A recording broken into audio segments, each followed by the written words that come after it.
here to talk briefly about what having Feeding Hands Pantry has done for our congregation.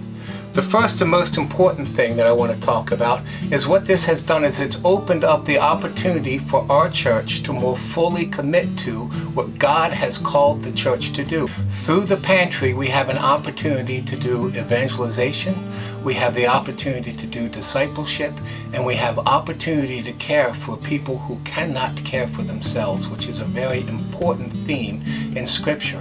Having the pantry here at Emmanuel gives our congregation the opportunity to participate in that.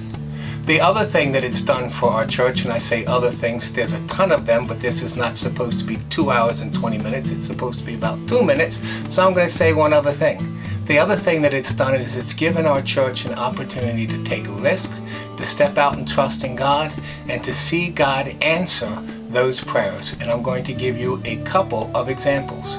First, we're a very small congregation. We average about 30 on a Sunday. If our whole church volunteered to do this pantry, we wouldn't have enough people. If our whole church gave food to do this pantry, and I will say that most of them do both who are able, we still wouldn't have enough food to run this pantry.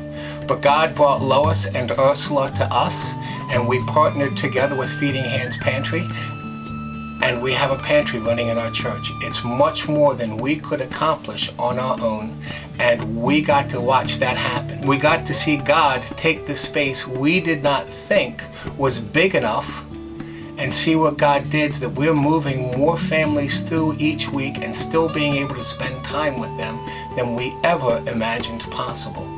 We also got to see God work in dramatic ways when we just didn't have enough. Shortly after we opened, we had no soup left. Well, I exaggerate. I believe there was 1 can of soup left. And the Finder and Rescue Squad called us up and said, we did a food drive and we'd like to donate our food to your pantry. And so that evening, people from our church were there working with the Finder and Rescue Squad, bringing the food in that they wanted to donate, and our shelves were stocked with soup. That's what we get to see. We get to test, to step out and risk and see God answer.